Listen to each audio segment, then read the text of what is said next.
శ్రీను, ఆద్య, వెంకట్రావు ముగ్గురు కూడా income tax ఆఫీసర్లలాగా Asmita వాళ్ళ నాన్న ఇంటికి వెళ్తారు. ఎవరు మీరు అని నిలదీయటంతో, మేము ఇన్కమ్ ట్యాక్స్ ఆఫీసర్లం రైడ్ చేయటానికి వచ్చాము అని వాళ్ళ దగ్గర ఫోన్లు తీసుకొని మీ ఇండ్లు మొత్తం వెతకాల్సి ఉంటుందని గదుల్లోకి వెళ్ళి వెతుకుతూ ఉంటారు. ఏమండి, మన డబ్బులు నగలు దొరికిపోతే ఎలాగండి అని అస్మిత వాళ్ళమ్మ టెన్షన్ పడుతూ ఉంటే, నువ్వు కాస్త ఊరుకోవే, అదే నాకు కూడా టెన్షన్గా ఉంది అని అతను అంటాడు. ఇక శ్రీను, ఆద్య గదంతా వెతకటంతో ఒకచోట డబ్బుల బ్యాగ్ కనిపిస్తుంది. ఇదే మన 5,00,00,000 చూసావా అస్మిత ఎంత ప్లాన్డ్‌గా వీళ్ళ ఇంట్లో దాచిపెట్టిందో అని ఆ డబ్బుల బ్యాగ్ పట్టుకొని బయటికి వచ్చేస్తారు. మేము ఇల్లంతా వెతికాము. ఈ బ్యాగ్ ఎవరిది అని శ్రీను, ఆద్య అడగటంతో అది మా అమ్మాయి బ్యాగు అని వాళ్ళు సమాధానం చెప్తారు. అందులో డబ్బున్న విషయం వీళ్ళకి తెలీదు కాబట్టి పట్టుకుపోతే పట్టుకుపోనీలే అని అనుకుంటూ ఉంటారు. సరే, దీనిని మేము సీజ్ చేసి తీసుకువెళ్తున్నాం. దీని మీద సంతకం పెట్టండి అని ఒక వైట్ పేపర్ ఇస్తారు. ఏవండీ, మన డబ్బులు నగలు వీళ్ళు కనిపెట్టలేదండి. ఆ బ్యాగు మాత్రమే తీసుకువెళ్తున్నారు. మనకు సంతోషమే కదా, పెట్టేద్దాం అని వైట్ పేపర్ మీద సంతకం పెట్టేస్తారు. ఇందులో ఏమీ రాయలేదేంటి అని అడిగినా కూడా అందులో మేం రాసుకుంటాం, మీరు ముందు సంతకం పెట్టండి అని వెంకట్రావు సంతకం చేయించుకుంటారు. మీరు మాతో ఒక సెల్ఫీ ఇవ్వండి అని అస్మిత వాళ్ళ నాన్న అడగటంతో, సెల్ఫీనే కదా, తీసుకోండి తీసుకోండి అని వెంకట్రావు అంటాడు.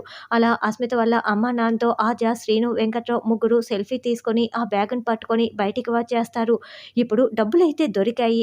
దీనిని తీసుకువెళ్ళి వాసుదేవ్‌కి ఇచ్చి రామ హాకీ ఆట ఆడేలా ఎలా చేయటం అని ఈ పాటికి వాళ్ళు విశాఖపట్నం చేరుకునే ఉంటారు అని శ్రీను అంటాడు. ఫ్లైట్‌లో వెళ్దామని వెంకట్రావు అంటే, "ఆ! ఫ్లైట్‌లో వెళ్ళొచ్చు. ఇంత డబ్బుతో మనం దొరికిపోయామంటే దీనికి లెక్క చెప్పినా కూడా మనల్ని వదిలేయరు" అని ఆద్య అంటుంది. మరి ఇప్పుడైతే ఎలా ఆద్య చేరుకోవటం? వాళ్ళకి ఈ డబ్బులు ఇస్తేనే కదా రామలక్ష్మి హాకీ ఆడేది అని శ్రీను అనడంతో, 5,00,00,000 మనం ఇస్తున్నప్పుడు 5,00,000 డబ్బులు ఖర్చు అయినా పర్వాలేదు. మనం హెలికాప్టర్‌లో వెళ్దాము. అక్కడికి చేరుకుందాము.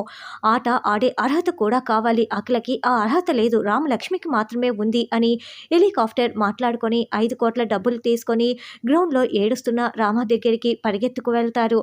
ఏంటి మీరు ఇలా వచ్చారు? శౌర్య సార్ నన్ను వదిలేసి వెళ్ళిపోయారు అని రామలక్ష్మి ఏడుస్తూ ఉంటుంది. చూడు, శౌర్యకి నీపై చాలా ప్రేమ ఉంది. నిన్ను వదిలేసి వెళ్ళిపోయాడు అని ఏడవకు. శౌర్యకి నీకు దూరం పెరిగే కొద్దీ శౌర్య సార్‌కి ఇంకా ఎక్కువ ప్రేమ నీపై కలుగుతుంది. రా రామ, 5,00,00,000 డబ్బులు మేము తీసుకువచ్చాము. స్కెచ్ చేసాము. ఆ అస్మిత దొరికిపోయింది. డబ్బులు పట్టుకు వచ్చేసాము.